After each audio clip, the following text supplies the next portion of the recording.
Hello, you're watching TVP World Talks. I'm Jonasz Rewiński. A show of unity and a glimmer of hope for Kiev. The NATO summit in Ankara didn't immediately solve all of Ukraine's woes, but with Trump's endorsement of long-range strikes on Russia, a pledge of future joint air defense production, plus European partners clinching a massive financial support deal, things are certainly looking up. But can NATO countries maintain momentum and avoid potential future pitfalls? Joining us now to discuss this is Stefan, Korshak, senior defense correspondent at the Kiev Post. Hello and welcome to TVP World. Good morning and thanks for having me.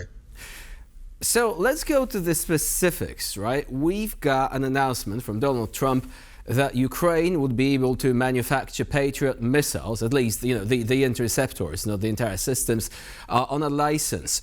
Do you think that this is going to matter in the short term, though, because of technological limitations? How much of a win is this for Ukraine? Well, you're right. Long term, it is a huge victory. It is something that the Ukrainian government's been working towards for years. But short term, it's a very complicated system. The Ukrainians technologically are quite capable of manufacturing interceptors, but creating the production line is a question of years, or at least a year. So short term, the next Russian strike probably will come in a week or so. So for Ukraine, the pivotal moment is now, right? The question of interceptors, especially for the Patriot system, is something that cannot wait. Did the summit address this in any meaningful way? Well, yes, certainly. The most important thing that the summit did was it finalized a commitment of 70 billion euros, which is a very substantial amount of money. And the commitment was made for effectively 2 years. And that is more than the minimum that Ukraine needs from its allies to maintain a war footing against Russia, no matter what. And 2 years of commitment is a very, very powerful commitment of support. And the question is, how is that going to get translated into firepower on the battlefield?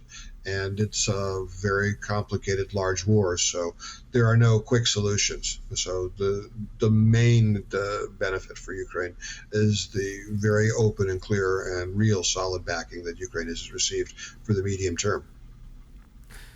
So what we're talking about really is supply chain problems, right? Not just in terms of air defense, but air defense is especially susceptible to that. We've also got possibly the conflict in the Middle East reigniting. We've got the exchange of blows between the US and Iran. And naturally, if the attacks against US assets in the region and US allies in the region continue, that is going to mean more missiles will be necessary to be deployed there. So what do you think could be done with this in mind? You said there is no silver bullet, right? But is there anything that could be done to alleviate the problem, especially given that Russia keeps attacking civilian targets with ballistic missiles, and regrettably, more and more of these missiles are reaching their targets? Well, there would be two answers that the Ukrainians would give. The first would be that Ukraine, although it has developed a very effective long-range strike capacity, this is a giant war, and there's no such thing as enough long-range strike weapons. More is always better. So the Ukraine's Western allies have long-range strike weapons, which they need for their own defense purposes. But if a judgment were made that they would be better used by Ukraine, then the Ukrainians would say it would certainly be able to find targets for those weapons. This would, for instance, be the French Scalp, the British Storm Shadow missiles, the German Taurus missiles, and of course the American ATACMS missiles.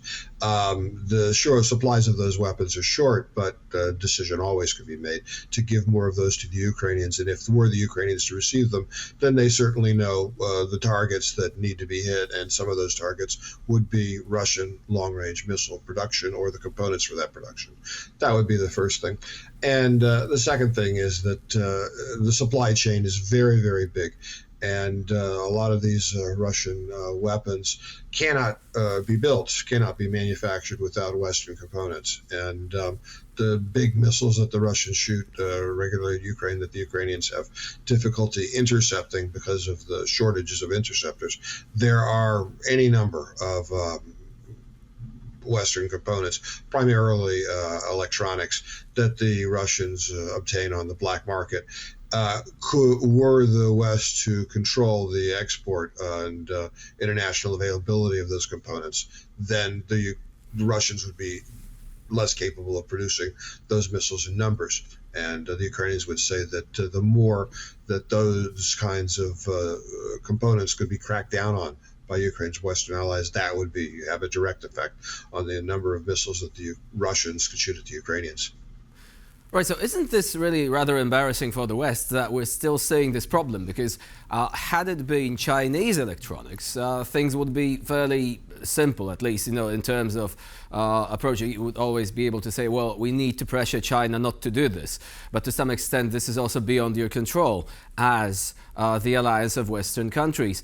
Now, with your own company still selling these components, what do you think is the problem here? Is it just because of some elaborate structure of shell companies buying this, exports leading to other countries and then into Russia through a number of various entities which are basically difficult to trace where it's going?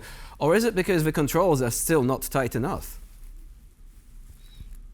I think that the problem of shell companies and international supply chains being so extensive and so difficult for states to limit is probably the main problem, but a secondary problem is will. The will to make profit on the part of these companies is at a certain level. Were the states to pressure the companies doing the manufacturing to do everything possible to limit distribution of the components, then certainly that would be less. And certainly we're not really seeing that. What we're seeing is that the states try through law enforcement attempt to limit the amount of electronics that are reach the international markets. That has some effect, but it does not have a total effect. And it's also worth stating that it's not just Western components that are going into these missiles. Chinese components are found, Japanese, which is technically part of the Western Alliance, but that's obviously the Far East. Certainly they're found as well. So it's not a simple issue of a few manufacturers, let's say, in the NATO states not helping enough. It's a worldwide issue, and to a certain extent, states' ability to control it is limited. That being said, more absolutely could be done, and the Ukrainians would say that really there's not much of an effort, and that it's very peculiar that even after 5 years now of war, more effort is not being made. So now we've got a statement from the Ankara summit which reaffirms the continuing efforts to help Ukraine, but there are also signals that this could be changing in the future. Former Ukrainian Commander-in-Chief General Valery Zaluzhny recently said, among other things, that this is a war of attrition, that one should not assume that Russia is losing, at least not yet. But also he said there is a risk that the continuing support could wane as a result of political change in Western countries. Do you think that this is a major risk, especially with regards to Europe, where Russian intelligence could actually support certain actors, anti-Ukrainian forces gaining political support and making it more and more difficult to maintain this unity? Yes, that's something that's been happening for years. And it's a question for Ukraine's allies and Ukraine itself to deal with the Russian effort to undermine support to Ukraine among Ukraine's allies. It's nothing new, and it's something that the Ukrainians have been grappling with for the entirety of the war.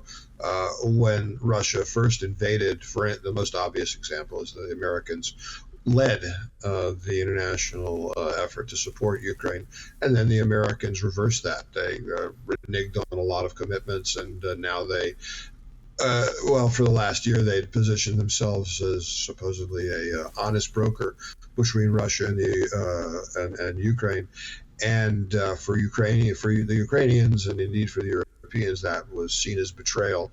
And now the Americans at the summit seem to have shifted their positions again, and now they all seem to be supporting Ukraine in its effort to defend itself and seem to be committed. And of course, the question that the Ukrainians and its allies would be asking is, how long will this American commitment last?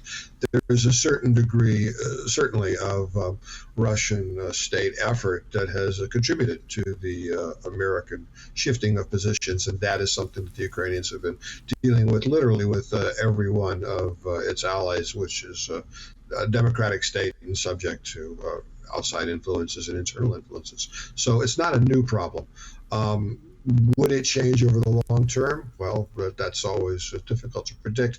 But in general, it's easier for a country at